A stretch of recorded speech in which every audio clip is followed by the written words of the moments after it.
राजगद्दी प्राप्त होते समय न चित्तौड़गढ़ उनके पास था, न मेवाड़ उनके पास था। उस समय अकबर ने मेवाड़ और चित्तौड़गढ़ पर कब्जा कर लिया था। मात्र 28 वर्ष की उम्र में उनको मेवाड़ की सत्ता प्राप्त हुई, वह भी अधूरी प्राप्त हुई थी। आप सबको आज मैं हृदय से अभिनंदन करता हूं कि राष्ट्र नायक महाराणा प्रताप की इस भव्य प्रतिमा के अनावरण कार्यक्रम में आप सबने एक संक्षिप्त नोटिस में इतना भव्य कार्यक्रम आज यहां पर आयोजित किया है। मेरे पास माननीय विधायक श्री प्रकाश द्विवेदी जी ने, श्री रामकेश निषाद जी ने, माननीय सांसद श्री आर.के. सिंह पटेल जी ने और यहां के सभी अन्य माननीय जनप्रतिनिधियों ने बार बार इस बात को कहा था कि बांदा में आकर के महाराणा प्रताप की इस भव्य प्रतिमा के अनावरण कार्यक्रम में अगर आप आते हैं तो हमें बहुत अच्छा लगेगा। भाइयों बहनों, मेरी इच्छा थी कि किसी भी उस राष्ट्र नायक का जो हम सब के लिए, वर्तमान और भावी पीढ़ी के लिए प्रेरणादायी हो, अगर उनके नाम पर उनके कृतित्व को स्मरणीय बनाने के लिए कुछ किया जा सके तो ये हम सब के लिए गौरव की बात होती है। महाराणा प्रताप का जन्म 9 मई 1540 को मेवाड़ में हुआ था, लेकिन जब वह मात्र 28 वर्ष के थे,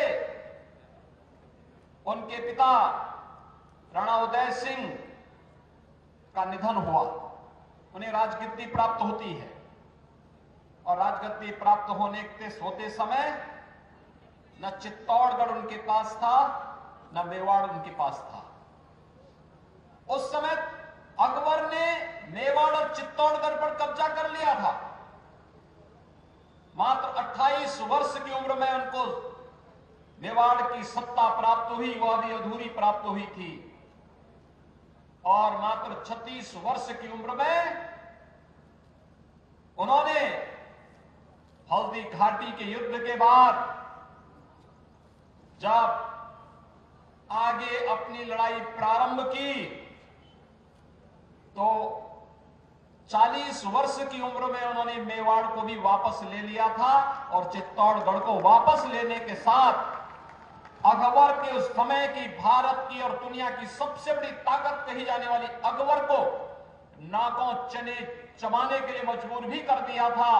और स्वदेश और स्वाभिमान क्या होता है, यह महाराणा प्रताप ने उन विदेशी आक्रांताओं को दिखाने का कार्य किया था।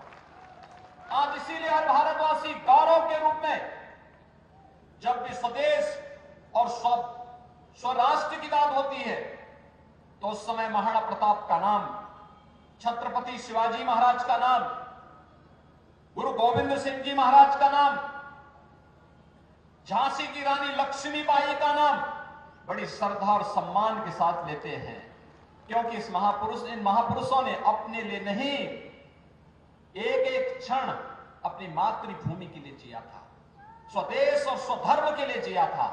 और स्वदेश और धर्म के लिए उनके योगदान के लिए आज सैकड़ों वर्षों के बाद भी हम सब इन महापुरुषों का स्मरण करते हुए सदैव बड़ी श्रद्धा और सम्मान के साथ हर भारतवासी गौरव की अनुभूति करता है जब महाराणा प्रताप का नाम, छत्रपति शिवाजी महाराज का नाम, गुरु गोविंद सिंह जी का नाम, रानी लक्ष्मीबाई का नाम जब लेता है, बड़ी श्रद्धा और सम्मान के साथ, उसका सिर गर्व के साथ आगे बढ़ करके उसके मन में इच्छा होती है हम भी अपनी मातृभूमि के लिए कुछ कर सके तो हमारा जीवन धन्य हो जाएगा।